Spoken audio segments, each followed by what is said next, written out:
Shalom, saudaraku yang dikasihi Tuhan Yesus Kristus. Bertemu kembali dalam renungan ajaran hidup, uraian sabda Tuhan yang mengajarkan hidup seturut dengan kehendak-Nya.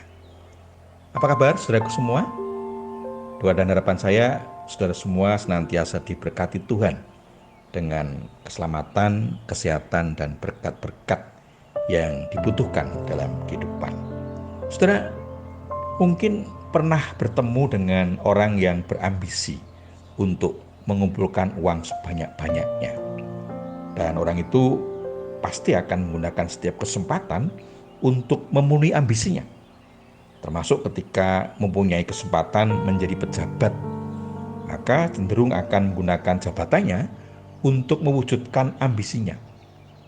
Nyata menunjukkan orang yang cinta uang dan kelimpahan harta serta kemewahan hidup, maka tak henti-hentinya selalu berusaha untuk memperjuangkan ambisinya, sekaligus membuka peluang untuk terjerumus dalam dosa-dosa seksual.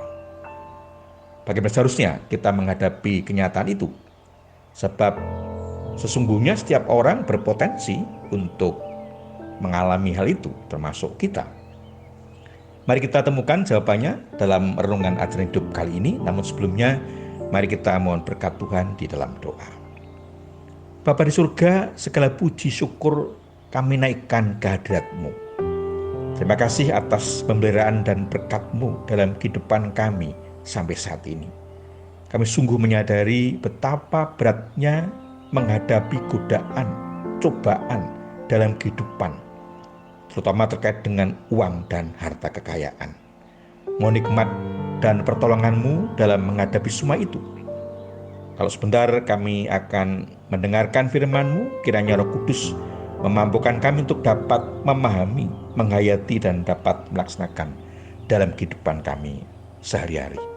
Tuhan, Engkau berikan kami hikmat agar kami dapat menjawab, menyelesaikan pergumulan-pergumulan dalam kehidupan kami. Mohon ampun kekurangan dan dosa-dosa kami. Bersabdalah Tuhan, kami siap untuk menerima. Di dalam Tuhan Yesus Kristus, Juru Selamat kami yang hidup, doa ini kami alaskan. Amin. Saudaraku, sabda Tuhan yang akan kita renungkan bersama diambil dari kitab Ibrani, pasal 13 ayat 5 sampai dengan 6, yang tertulis demikian. Janganlah kamu menjadi hamba uang, dan cukupkanlah dirimu dengan apa yang ada padamu. Karena Allah telah berfirman, Aku sekali-kali tidak akan membiarkan engkau, dan aku sekali-kali tidak akan meninggalkan engkau. Sebab itu, dengan yakin kita dapat berkata, Tuhan adalah penolongku, aku tidak akan takut. Apakah yang dapat dilakukan manusia terhadap aku? Demikianlah sabda Tuhan. Bagian firman Tuhan ini diberi tema cukupkanlah dengan yang ada. Saudara, dalam kitab Perjanjian Baru banyak dikatakan tentang bahaya tamak atau loba atau serakah atau sifat yang selalu ingin memiliki sebanyak-banyaknya tanpa peduli akan orang lain terhadap uang. Hamba uang berarti menginginkan uang berlebih-lebihan.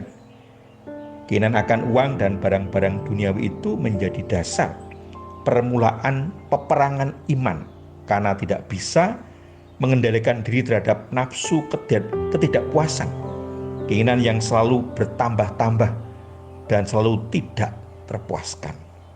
Rasul Paulus memberikan teladan dengan selalu puas dengan apa yang dipunyainya, karena ia selalu berharap kepada Kristus. Maka orang percaya diingatkan untuk puas dengan apa yang ada dan mencukupkan diri untuk keperluan yang ada. Dasar kepuasan hati adalah perjanjian Allah, artinya Allah yang berjanji kepada kita. Tuhan telah berfirman bahwa Dia tidak akan membiarkan kita orang percaya dan tidak akan meninggalkan kita pada waktu orang percaya mengalami kekurangan, kesakitan, penganiayaan, dan kesusahan dalam kehidupan.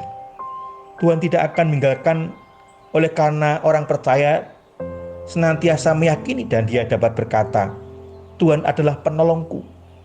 Aku tidak akan takut apa yang dapat dilakukan terhadap aku.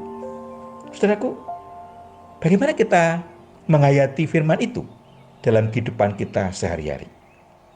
Dari kesaksian kitab Ibrani tadi, kita diingatkan untuk mencukupkan apa yang ada, bahkan bersyukur dengan apa yang kita miliki, dan menikmati untuk memenuhi kebutuhan kita, sehingga tidak tergoda dan jatuh dalam dosa untuk memuaskan nafsu, keinginan uang, dan harta sebanyak-banyaknya dengan cara yang tidak diperkenan Tuhan. Sebab sesungguhnya orang percaya tidak pernah sendiri dalam menghadapi pergumulan kehidupannya. Tuhan telah berjanji untuk memberikan pertolongan kepada setiap pribadi, setiap kita orang percaya. Ia tidak pernah meninggalkan kita seorang diri. Tuhan selalu ada di samping kita, sehingga tidak ada sesuatu pun yang membuat kita takut, dan tidak ada seorang pun yang dapat melakukan sesuatu yang merugikan kita, kecuali atas kehendak-Nya. Itulah yang membuat kita yakin dan bersukacita menghadapi kehidupan. Bukan berarti kita tidak membutuhkan uang dan harta kekayaan. Bisa saja orang percaya diberkati Tuhan luar biasa dengan uang dan harta yang melimpah. Tetapi yang prinsip, jangan sampai uang dan harta kekayaan membuat kita terkendali atau dikendalikan oleh harta dan uang, sehingga kita terjebak dalam berbagai nafsu duniawi. Tetapi uang dan harta kekayaan menjadi sarana untuk berbakti, menyembah, dan memuliakan Allah sebagai sumber segala berkat dalam kehidupan, sehingga kita tidak hidup berlebihan meskipun kita diberkati Tuhan lebih, bahkan melimpah, tetapi kita menggunakan uang dan harta kekayaan anugerah Tuhan secukupnya dalam kehidupan kita. Tuhan Yesus memberkati kita semua. Amin. Mari kita menaikkan syukur kepada Tuhan di dalam doa. Bapa di surga, kami mengucap syukur atas berkat dan anugerah-Mu dalam kehidupan kami. Mampukan kami untuk mencukupkan dari apa yang ada, meskipun Engkau memberkati kami lebih. Tolong mampukan kami untuk menggunakan secukupnya, tidak berlebihan. Mohon ampun atas kesalahan dan dosa-dosa kami. Kami menyerahkan hidup kami selanjutnya dalam naungan kasih dan anugerah-Mu saja. Doa ini kami panjatkan beralaskan iman kami kepada Tuhan Yesus Kristus, Juru Selamat kami yang hidup. Amin. Saudaraku, demikian renungan ajaran hidup. Sampai bertemu kembali dalam renungan ajaran hidup selanjutnya. Terima kasih. Shalom.